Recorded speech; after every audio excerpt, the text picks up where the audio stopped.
Everybody's got a price, it's the $1 million man. Podcast in demand. Understand, everybody's got a price. $1 million man. Everybody's got a price. $1 million man. Everybody's got a pod, it's the $1 million man.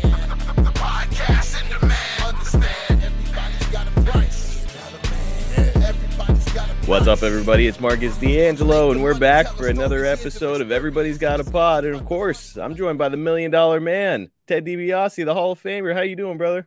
I'm doing good, Marcus. How are you today?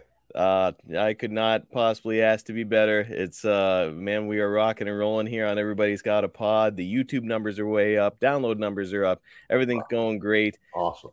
And today we've got something really fun going on. You know, it's actually based on an anniversary. It's not so fun. Last month marked the 25-year anniversary of the passing of the great Junkyard Dog. And so I thought, hey, we can't just let this one pass by. 25 years. Yeah. We're going to talk today. It's going to be our first profile on someone, and it's all about JYD. And I can't wait to talk to you about it, man. As I was doing the research, good golly, you guys have got some incredible history together and some amazing moments. Yeah, got it. Well, before we start, I just want to remind our listeners to get over to youtube.com/@everybody'sgotapod. If you haven't subscribed yet, you're missing out. We release a YouTube exclusive clip every Monday that you can't hear anywhere else. Also, we're planning another giveaway sometime very soon. The only way to be eligible is to be subscribed. Again, that's youtube.com/@everybody'sgotapod. Doesn't cost you anything, and you're going to love what we're doing over there. So, Ted, JYD attended Fayetteville University and graduated with a BA in history and political science, but he was good enough as a football player that he got drafted by the Houston Oilers in 1975. After he was cut by them and bounced around football for a while, he became a deputy sheriff before being trained by Sonny King in 77.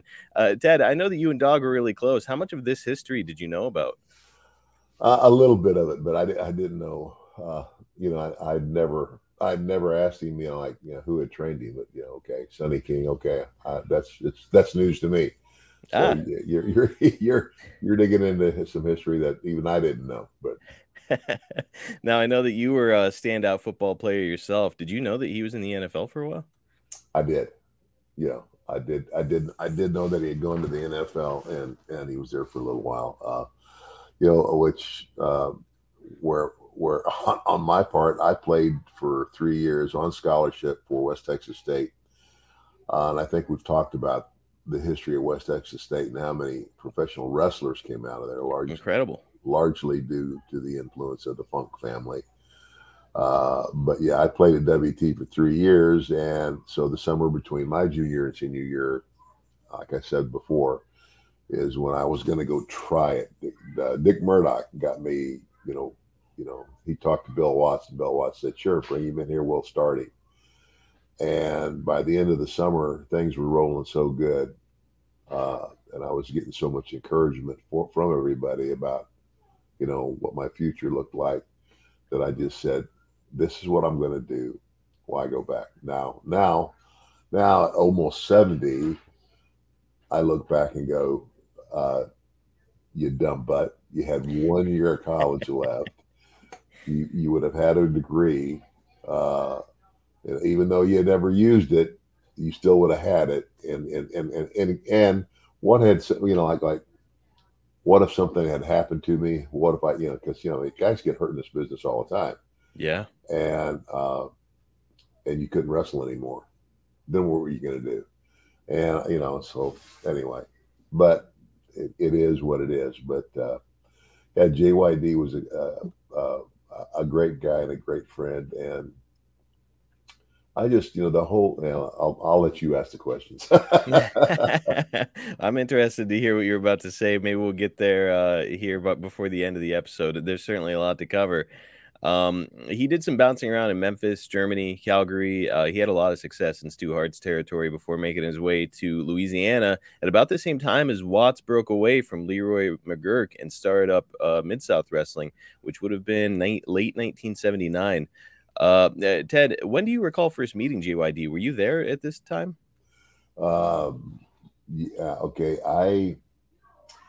I started in the summer of '75, Mm-hmm. and I was there for I think a year, and then in let me see, I went back to Amarillo um, for a short stay, and then I went up and I worked for the Kansas City territory, and so then I went from Kansas City. I think I went back to Amarillo for a short time, and then um, that's when I got the call from Terry Funk, and he said, "Get to Atlanta Mm-hmm. and get on the Atlanta TV." Um, and that's what I did, and I didn't. So then I didn't come back to. I didn't come back to Mid South until I think uh, it was like I think it was the summer of '81. By that time, obviously JYD was there. So when I went back to Atlanta, I mean when I went back to Mid South um, from Atlanta, he was there. And that would have been the first time that you had ever crossed paths with him. I think so. I think so, but because I know we became fast friends. Okay, tell me when he went to work for Bill the first time. He would have gone to work for Bill straight from Calgary, just as Bill had secured the territory from Leroy McGurk, which is late '79. Okay, that sounds right. That sounds right. What were your first impressions of Dog? Unbelievable! What a nice guy, super guy, very funny, always cracking jokes, but and just an all around great guy. And you know, it's kind of like uh, I've heard things that Bill has had, compliments that Bill has given me that it wasn't directly to me, but through other people about, my ability and what have you. And so if you're going to, if you got a new great talent, somebody you're going to push, then you got to put him with somebody that can get him there. And I guess that somebody was me, so, but at first we were both baby faces. Yes. Okay. And so, and he was doing great. He was coming along good. I guess the best way to describe Dog was, he didn't have like he wasn't like an in-ring great technician type of guy. Right. But he had so much charisma. Oh my gosh. And he was so good on the microphone that it made up for every, what he didn't have. And I remember calling Terry Funk when Bill told me that he was going to turn me heel. And I said, this is the first time being a heel. And he said, there's the way Terry said it. He says, when you're the heel, you're the guy calling you're calling the match. Okay. And with a guy like JYD, who has all those great characteristics, but he's not really a great ring technician. You gotta know what he can do and what he can do very well, and stay away from the things that he can't do very well. Basically, he says, it's like you got to kind of put him in the middle of the ring and work around it. Kind of like I would have to create all the excitement, so to speak. And that's eventually what we tried to do. But like I said, we were such good friends that when Melanie and I decided to go ahead and get married, we got married on New Year's Eve, January the 31st, 1981. And JYD was right there and stood up as my best man. So, wow. So you guys were really fast friends. Yeah, we were. So Dog started out in Mid-South. He's kind of this comedic character who worked in Junkyard. He'd carry his opponents out in a wheelbarrow after matches. But even with kind of a silly gimmick like that, he got over huge. And Watts made the decision to replace the wheelbarrow with a dog collar. He's coming out to Another One Bites the Dust, and Yeah. he's positioned in this top babyface role. At the time, this was really revolutionary, though. Yeah. Let's all remember that we're in the South, and the world was Yes. still evolving for the better. So other promoters from around the country thought Watts was crazy, with the belief that white fans would never support a pro wrestling show where the top babyface was an African American. And brother, I'm telling you, I was, it's like it did my heart so. I mean, touche to Bill Watts for, number one, having. I mean, and Bill is an extremely intelligent guy. I mean, my understanding of the psychology of the wrestling business, I learned most of it from Bill. I mean, I grew up in the business, but Bill was so good and so smart, and it's kind of like and a lot of people didn't like him. I mean, a lot of people didn't like him. Said he was like a bully. But it's kind of like wrestling was a different animal back then, and I just the only thing I would have said, and I actually I have said. I mean, I talk to Bill occasionally. Still, I mean, I'm every now and then I'll get on the phone with him or whatever, and he sends me jokes. He'll text message me some jokes and stuff like that. That's awesome. You're still in contact. But I told him one time. I said, you know what, Bill? I said I really appreciate all you invested in me. I said, but I just wish you'd have paid me better. Yeah, I'm sure you would have never wanted to leave, because yeah. As I'm watching all this stuff back, you're in a really nice featured role in the company. Everything's kind of moving and shaking for you. But I mean, to your point, there's awful lot of money out there for a guy with your skill set. Yeah. Well, and I again, when Bill changed me, when I turned heel, then I was the top guy on the other side. JYD was the number one babyface, and I was the number one heel. Man, it's we've got a video coming up, and it is fantastic. Can't wait to watch it back. Before we get there, we're almost there. Before we get there, though, I just wanted to kind of put a punctuation point on that whole point. Watts is often criticized for being a racist. He was actually dismissed from WCW as a result of, I don't know, some off-color comment that he made at some point. But I mean, that takes a lot of guts to do what Bill did during that time, where like other promoters, when you're trying to send these guys to different territories, some of them didn't want him there in that kind of a featured role. So I mean, it's just really incredible for Bill to do that. It really took some guts. Yeah. The one thing I did understand is that we were in the deep South. I mean, oh my gosh, you can't get any deeper into the South than Louisiana. Yep. I mean, Louisiana, Mississippi, probably the closest thing to, if you were going to say there were two racist states left in the United States, it probably at that time would have been Louisiana and Mississippi. But I'm going to tell you, everybody loved him. Everybody loved him, and it was good for everything. It was good for the culture. It was good for, I think, in some ways, it even helped to heal some of those wounds, if you will. Yes. It kind of helped bridge a gap eventually, because as Dog's popularity grew, it was like the newspaper in New Orleans actually put out some kind of a survey like, hey, who's the most popular athlete? So like, as a reminder, Pete Maravich was in that city at the time, the basketball player, Caucasian.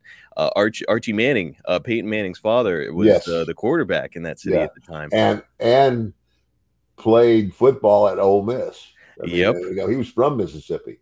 Yes, but the number one athlete in the city was JYD, Junkyard Dog. Yeah, so, and I remember, the fans, especially in New Orleans, they came up with a chant, and so like when I would, when we would get to a part when we had so many matches, but when we would get to that part of the match where I'd tell the dog, I said, okay, buddy, it's time for you to light that fuse and start coming back. And as he would do that, the fans would start chanting, "Who dat? Who dat? Who dat say to go and beat that dog? Who dat?" That was the chant. I mean, it just echoed everywhere. So, And by the way, the Saints fans still do that chant today. So I don't know if that came as a result of JYD or if it was part of the Saints culture already. But I'd like to think that it started with JYD and it's still something's going today. yeah. Well, and I don't really know. So, I mean, as far as I'm concerned, it started with JYD. Let's say it was. Hey, so you mentioned it. Dog was not a polished worker by any means, but at the time he had this great physique, and allegedly he bench pressed more than 500 pounds, according to the research I was doing. Oh God, he was strong, brother. Yes, he was extremely strong, and again, he did. He had the body, he had the look, he had just so much charisma. And basically, that's what Bill did. I mean, Bill's, like I said, he's a brilliant guy.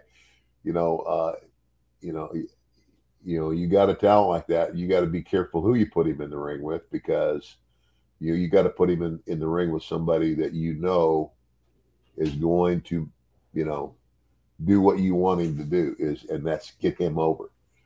And but a smart heel knows how to get his opponent over and at the same time keep his heat.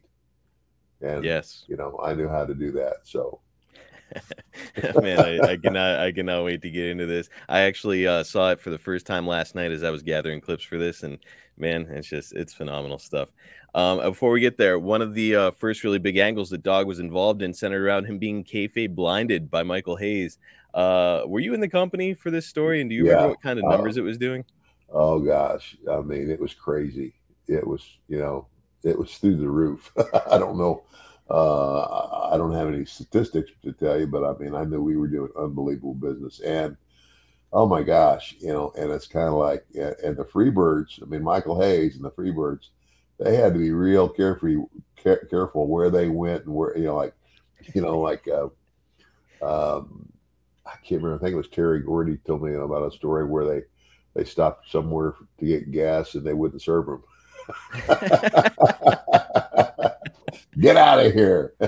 I actually heard one worse, was that at one point, JYD came out to address a live crowd, and he was blind, and the Freebirds came out to confront him while he was there blinded. One fan came over the rail and held Michael Hayes at gunpoint until security showed up. This is all according to the research I did. So I mean, just insane heat. And by the way, they did a blow off dog collar match inside of a cage where Dog was saying, "I'm blinded, but I can find you at the end of this chain."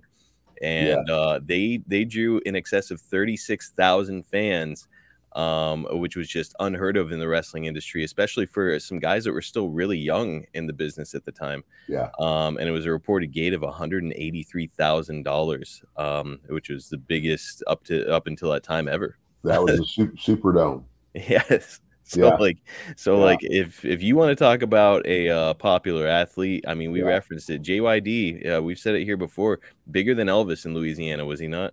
Yeah. And that's incredible. Mm-hmm. That's incredible. Just nuts. Well, let's get to a topic I think you're a little bit more deeply involved in. JYD would win the North American title from Bob Roop on June 21st, 1982. And the very next weekend, he'd have to face you, one of his best friends, and put his title on the line while you put your career in Mid-South on the line. Both of you are strong baby faces, of course, and this was painted as kind of like a friendly competition between the two of you, and that you guys had a lot of respect for one another. Let's drop in on the final moments of the match. Junkyard Dog got a little bit off balance. DiBiase got close enough to the ropes. He didn't catch him with that thumper. That might have finished it right there. DiBiase got in the ropes. No. Caught him with that side drop. Not enough. DiBiase had enough resilience to kick out. It's ironic. DiBiase cheated me out of the North American title. Ooh, power slam. This could be it. Oh, I don't believe that. Neither does Ted DiBiase. Going for the figure four. Going for the leg lock. Junkyard Dog over the top rope, but hey, no disqualification in this match. DiBiase's hurt. Over on the Do you cement believe floor. the way, Boyd, excuse me, but do you believe the way Junkyard Dog came out of that power slam? That's what doing that 550-pound bench press, that's what working with those weights does for you. Gives you the strength to get a man off you. Now look him, he's showing his friendship right here. He's showing the fact that he's got a heart. I don't agree with it. I think you ought to finish him. But he's showing he's got some heart here. He's helping a man. He's helping his friend back in the ring. What's Ted DiBiase doing? Wait a minute. What's he doing? He went in his tights and put something in that glove. Wait a minute. 1, 2, 3. 1, 2, 3. Alfred Neely raises a hand. He put something in that glove. Of Ted DiBiase. I knew it. He is the new North American Heavyweight Champion. I knew it. He planned. I knew it. I told the people weeks ago. That glove, he planned that for me all along. That glove was planned for me. Can you imagine his best friend? He put something in that glove. Nobody can knock the Junkyard Dog out with just one punch. Look at him. He's still out. Oh man, and that was the beginning of it. Oh my gosh, yeah. Oh gosh, the loaded glove. And Bill was so smart. I mean, like it's kind of like Bill Watts is so smart. And he'd give two guys a finish, and a lot of Bill's finishes were very long. And I said, you could screw up the whole match. And if you got the finish right, the match would get over. but oh my gosh, because when he when he laid this all down for us, that deal there right before where I take that bump over the top to the floor, and most guys wouldn't. You're in the match. You just let the referee count. You know what? But no, Dog gets out. Because they covered it. Here, look at this. He's helping his friend back up and back into the ring, and then right after he does that, I popped him. Oh, you talk about heat! Oh my gosh! Like you can tell that that's some nuclear heat because the crowd did not react. They were stunned. Exactly. Right. Exactly. They were stunned. He got beat, and they were stunned that I did that. I mean. Again, I started my whole career in that territory. I mean, that's where I started. I mean, I was 21 years old, and I had gone there the summer of '75 with Dick Murdoch, and I think Killer Carl Cox was one of the top heels at that time. But anyway, it stunned everybody. Nobody expected that of me. And here's the thing, when you're over that much as a baby face, and you turn, it's like adding the fuel to the fire. You're just gonna burn it up. It's just crazy, and it was, man. I tell you what, absolutely insane amount of heat. And I've also heard that you would have to leave like with a police escort. At one point, I think during my research, I saw that you had to leave in the back of an ambulance. So it's I did. Yeah. One time. I mean, yeah, they had to get me out of the There will never be heat like that again. Like I just can't picture it. It was crazy, but hey, but that was we made some money. So you certainly did. And your real life friendship with Dog is used as a storytelling device here throughout, where they talk about how he was your best man at your wedding. And also during my research, I saw that the story was recounted that during your time in Georgia, that you got a lot of TV exposure, but not a lot of money. And you were apparently struggling to make ends meet before Dog helped you out. I don't know if that's true or if it's just a storytelling device. But it's also in my research, I saw that during your time in the WWF, you would return the favor to Dog down the road. Is there any truth to all that? Yep. Is there really? Yes, there is.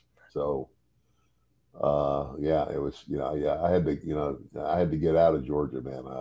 And that's what he helped me do. He helped me to where I could get back to Mid-South.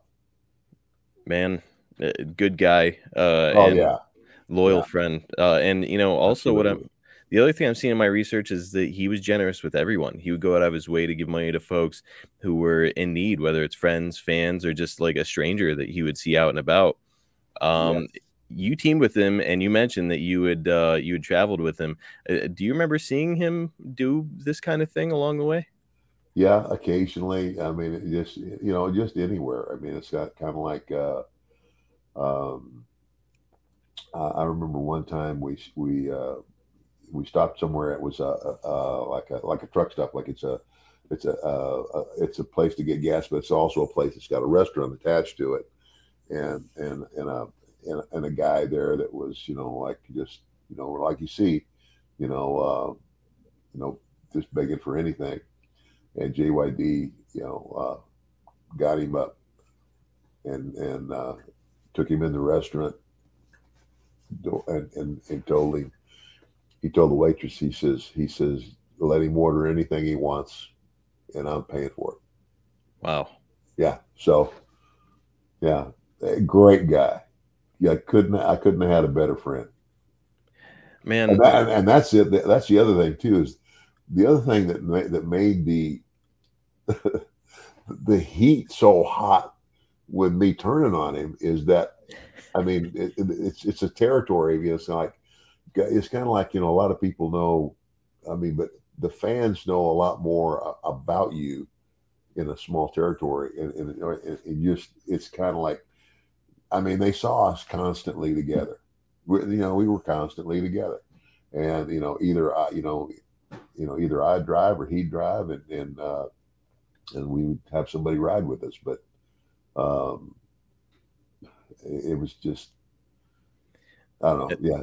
So the fans knew about your personal relationship with him and what a Oh, great guy he was, or had the yeah. reputation of being. And all of Right. a sudden, this hometown boy, so to speak, Ted DiBiase, you're like this all-American kid, and you're just turned into the dark side. And Yeah. oh man, it just couldn't be better. And it Well, would yeah. lead.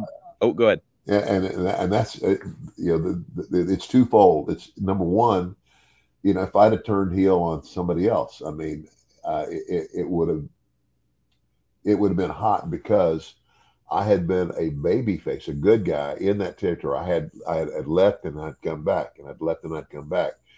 But I started there, and the fans knew that I got my start there. They saw me, like working in the opening matches and everything. And it's almost like the fans of that territory saw me grow up.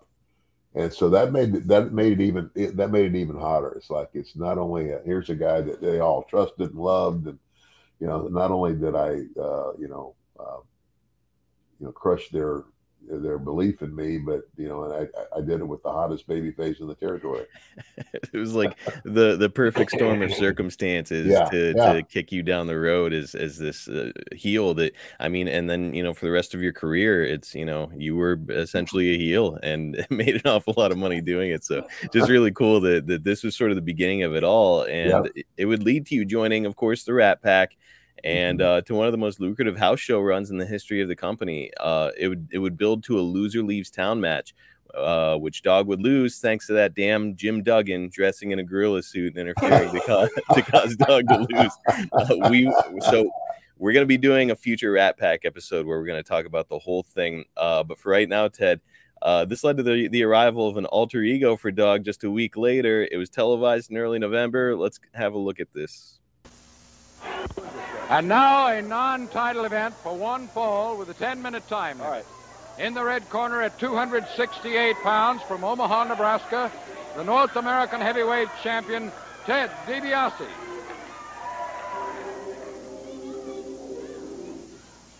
And coming into the ring now at 150 pounds from Virginia, S. Lee. Opening up a big banner here, and it says S. Lee is Stagger Lee. And it says, who is Stagger Lee? Who is Stagger Lee?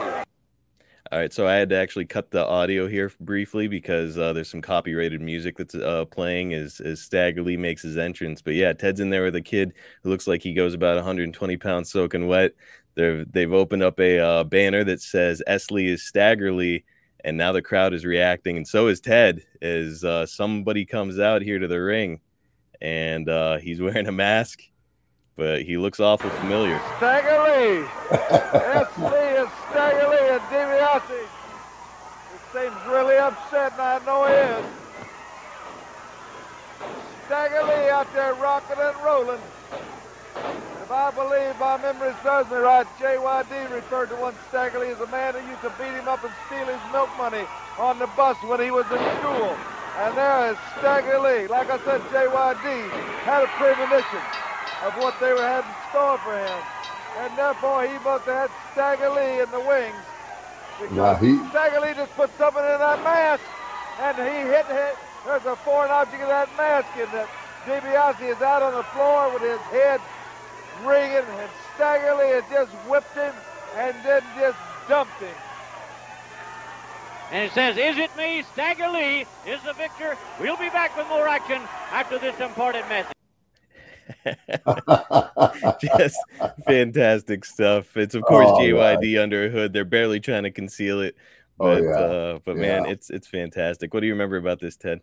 Oh, it was awesome. And I mean, when Bill laid this out, I was just, I was almost beside myself. I said, "Oh gosh, this is great. This is such a great idea." So it can it was just so good. I mean, because everybody knew it was Stagger. Everybody said, and I would be screaming that. I said, to the referee and to all the fans, I said, what it is, it's Junkyard Dog. It made money, boy. That's what's so great about the whole thing is that like all the heels are complaining, like, come on, that's clearly Junkyard Dog, but it's finally the heels are getting a little taste of their own medicine, where it's like, this guy's coming out, we know it's him, we know it's technically him cheating because he's supposed to be gone for 90 days or whatever. And it's just fantastic. And turning what it's like, I would do it, I'd load the glove, and then he would do the deal and load his mask and knock you out. It was great. That was you can find this clip on YouTube. You can just Google it, and I'm sure it'll come up. Just Stagger Lee versus Ted DiBiase. It's great because he loads up his mask and headbutts Ted, and Ted is just selling it like he got shot, where he's like stumbling around. It's phenomenal. And this whole thing would lead to another big Superdome house on Thanksgiving in 1982, when Stagger Lee pinned you to win the title. Which he promptly sent back when JYD's 90 days were up. And as with many wrestlers in that circuit, however, during this time, the travel and celebrity made his marriage fall apart. He had a lot of difficulty with his marriage. I know that his wife had some mental issues along the way as well. And he also began to develop a serious cocaine addiction. And so he was beginning to become visibly heavier, which impacted his already limited ring work. Ted, is there any specific instance that stands out where you recognize that JYD was starting to battle some pretty serious issues? Not really. Not anything that I could think of. I knew that. I know he was fairly, I guess, secretive about what he was doing with most people. But I knew he was doing the coke too, and the thing about cocaine, I mean, it's kind of like, by the grace of God, I never have had any kind of addiction to alcohol or drugs or anything. I could, like I said, I couldn't stand to smoke pot because all it made me do is sit in the corner and get real hungry. But I had toyed with the cocaine, but very little, and it was kind of like one of those deals where I could see where it could lead to being addictive. And for me, the only reason, it's like, a lot of guys that were doing it, they just do it every day. But, the only time I would do it is if I had a real long trip, because it was a stimulant, because it would keep you awake, and it was like that was more the reason I did it than any reason, was just to stay awake so I could get through a trip. It was crazy. If I'd have been paid by the mile, I'd be the multi-million-dollar man. Hundreds of millions of dollars by now. Yeah. Man, it's insane. And, you know, for all that kind of travel, you probably need something a little bit stronger than coffee to get through it, which is... Yeah. And so, and again, you know, I don't promote drugs of any kind. I mean, obviously, you know, my whole life changed, you know, when I rededicated my life to Christ. And, you know, a lot of the fans already know that I'm, you know, like I'm an ordained minister. I don't pastor a church or anything like that. I guess you would call me an evangelist, because I go and I speak in churches. I speak to a lot of men's groups, and I tell my story, and of getting back to a place where, you know, the single greatest relationship in my life is not with my wife, it's with Christ, you know, and that's, you know, but that's what it is. And, you know, like, and I look back at a lot of things, a lot of the stories I'm sharing with you guys and the people is like, you know, I think back to a lot of that traveling we did, you know, and for wrestlers, it was just, you know, I was like, kind of like, after the show, you stop at the 7-Eleven, you get a case of beer, and down the road you go. It's kind of like, and I look back at that, and I go, sometimes I go, you know, I just need to thank God that I'm still alive and well, because, you know, and it's truly amazing to me that there weren't more accidents, you know, with the talent and guys getting in trouble with the law, but they didn't. I mean, you and your crew of guys were not some rare exception where you guys were the only ones who were buying a case of beer and drive. This was happening in basically every single car as these guys are traveling all these miles. Yeah. So it's absolutely nuts that there weren't more fatal accidents and you know, tragedies along the way. And let me be clear for our listeners. At no point, as we're recounting any of this, are we condoning the use of any drugs, alcohol, anything. Not at all. More than anything, we're just trying to recount the truth. And by the way, if anything is going to turn you off of getting into drugs, and certainly cocaine, it's the story of JYD here. Because, you know, here's a guy, he was at one point, it's reported that he was making something like $12,000 a week, which is an absurd amount of money at the time in professional wrestling. So he was doing very, very well, but due to his drug problems, he's starting to experience some financial issues as well. So it's drugs. He's also a really generous guy, and he's giving a lot of money away to folks. And so he was struggling financially and, you know, with some demons. And that's around the time here that he receives an offer from Vince McMahon to come to the WWF, which is the summer of '84. Yeah. And so he accepted it. Allegedly, McMahon wanted Dog to leave on the spot.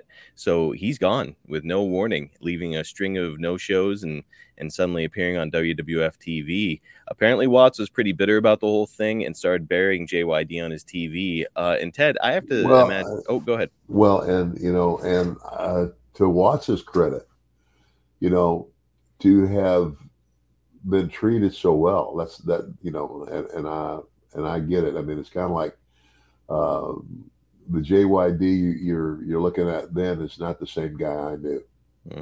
You know, is, you know, for you to have worked for any promotion. I mean, the old school way was, you know, back when it was all territories. I mean, and now this is the beginning of Vince McMahon's basically expanding to the whole country.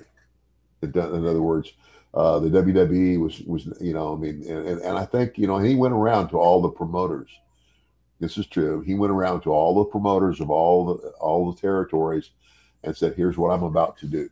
So I'm just giving you fair warning. If you would like to join me, you're welcome to." In other words, if you would like to join me and take part in this, you know, and I don't know how he would do that, but of course, all those promoters, including Bill, said no thanks, because they had their own deal going, and I don't think anybody envisioned that Vince McMahon could basically take over the entire wrestling community. But yeah, JYD was not the same guy. I mean, by that time, and it's just a sad story. It is. And by the way, that stuff from Vince McMahon where he's saying like, "Hey, this is your opportunity, come along." It's an offer, but it also sounds a little bit like a warning. Like Vince knew what he had, and at this time, so it's the summer of '84 when JYD is leaving.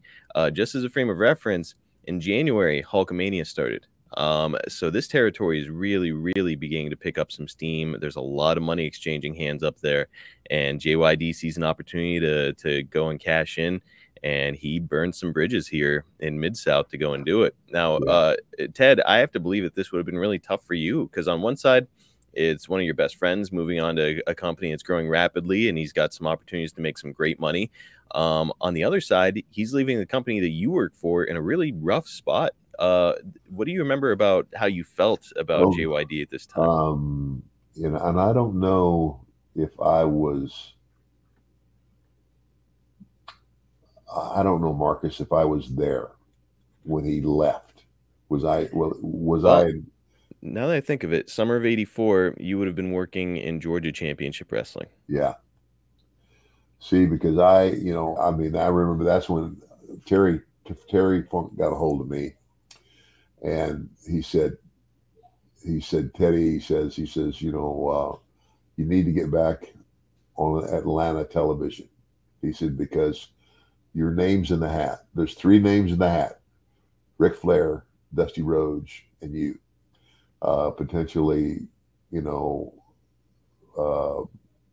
could be elected to be the next NWA World Champion. So I wasn't there when JYD left.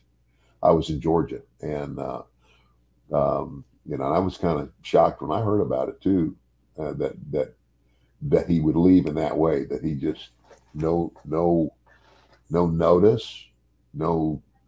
I mean, it kind of shocked me, because that's that was just the old, that's what you do. And I would think for somebody that had been treated so well by Bill, to just up and fly the coop, that's and by that time and I had been away from Dog for quite a while. And it was just, he succumbed to the things he was doing, like the cocaine got to be the better of him, and I don't know if he was still dealing with that while he was in New York or not. I don't know. By that time, I didn't have much contact with him. So yeah, that was going to be my next question. Is you wouldn't debut with the WWF until '87. In those years in between, I mean, because we're talking about the best man in your wedding. Clearly, you thought highly of this man. Yeah. Did you remain in touch with him at all? Did he reach out to you? Not much. I mean, it's kind of like, it's crazy, but in the wrestling world, I mean, it's kind of like. You end up in a place with a bunch of guys, and you're there, and you work together, and one guy goes one way and another guy goes another way, and then you may not see somebody for 2 or 3 years, and then all of a sudden you're together again, and it's like you saw him yesterday. Pick right back up where you left off. Let's just pick up from where we left off and keep going.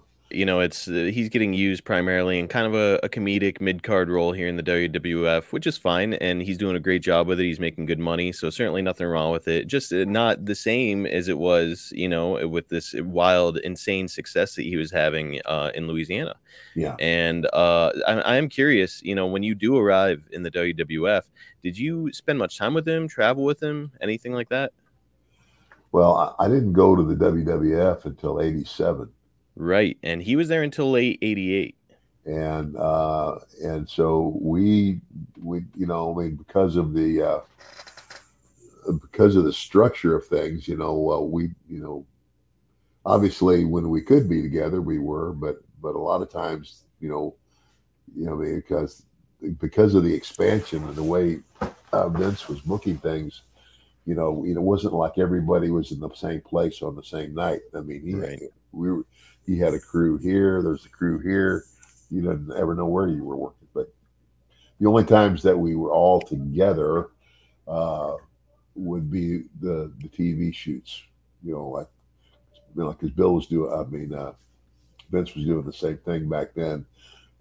He was. We would do TV for 2 days, and we'd do 6 shows in 2 days. Three one night in one place, and then somewhere else. It was relatively close, and 3 more shows. And so the only time we would be together again would be on those, and the occasional times that we were together. But yeah, I mean, we saw each other, but it was sparingly. Well, and not to mention, he's a beloved baby face. You're a hateable heel, and you're traveling around in a limousine. So probably would have been weird for fans to see him step out of a limousine with you, even if you guys had been working in the same town. So just it is what it is. So I mean, we all know how crazy life on the road can be, and it's well before the days of cell phones. So after he's gone from the WWF, which is again late '88, it's allegedly due to no showing a number of dates there as well. I'm curious, over the 10 years between 1988 and 1998, when he would pass away, are you guys in touch much, or just, too busy on the road? We weren't in touch much. I'm trying to think of. There was a.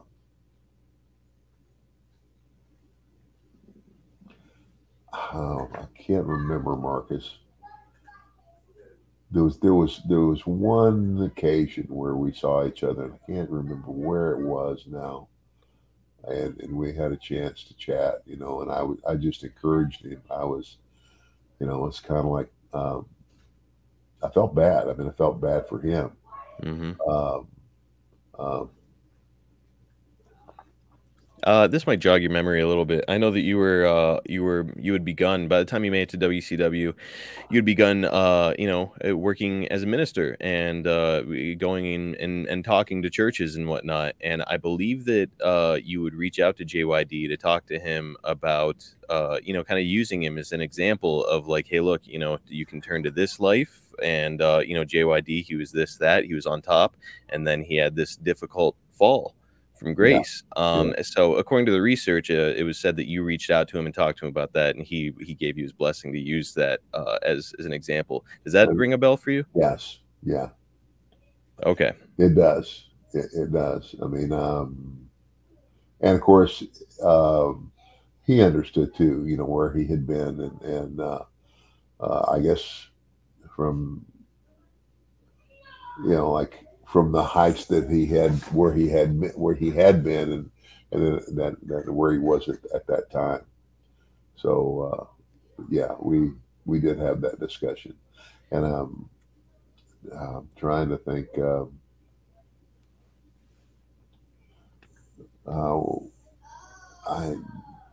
What year did he pass away? He passed away on June 1st, 1998. Yeah. So you would have been still working for WCW. I think that you were off TV by this point, maybe doing a little work behind the scenes with them, helping them out. So we can talk about that now. He passed away in a tragic car accident. He was on his way back from his daughter's graduation, and just allegedly fell asleep at the wheel, went off the road, and that's the end. What do you recall? Or rather, when do you recall hearing about his passing? Do you have any recollection? Well, basically, that's as soon as it happened, because where he ran off the road is it was between Jackson and Meridian, Mississippi. So he his It's his car accident wasn't that far. I mean, it's less than, it was like maybe 50 miles from where I live. And I mean, I heard about it immediately. And it's kind of like, it was just shocked, just absolutely shocked. I mean, awful. And look, apparently he had been trying to clean his life up. He got a shoot job, as it were, working, multiple places and making money, kind of getting everything together for himself while still doing some indie dates here and there. And yeah, it's just, what a legend, and his life cut short. Ted, final question for the week, and I'll let you go. What do you feel JYD's legacy is in wrestling or as a man? Well, I know that, his legacy as a wrestler again, he's a groundbreaker. I mean, here's a guy. You can go back as far as you want to, and there have been other black wrestlers, but to my recollection, there has never been, a black guy who achieved the heights of success that JYD did. I mean, when you got the whole crowd chanting, "Who dat?" Oh my gosh! I mean, and he did, and I mean, New Orleans was unique, but by the same token, anywhere in Mid-South, I mean, Tulsa, everywhere that Bill ran shows. He had that kind of reception. Man, what a gifted performer, cool guy, incredible legacy. Go back. I encourage all of our listeners right now to go back and check some of this stuff out that we watch. It's all on Google. It's easy to find, or on WWE Network. I'm sure you can find tons of his work there. So go out of your way to do that. That's going to do it for this week. There's still plenty of stories left to tell when it comes to JYD. I think that was kind of the tip of the iceberg, and we'll get to all the rest of them when, as we continue to cover Mid-South in the future. But next week, we're doing another fan favorite edition of Ask Ted Anything. You can get your questions in on our social media, which is at Ted DiBiase Pod on all social platforms. Before we go, I also just want to give everybody a reminder to check out PremierStreamingNetwork.com and sign up for Premier Plus. Tons of sports, entertainment, other shows, a bunch of old wrestling, new wrestling.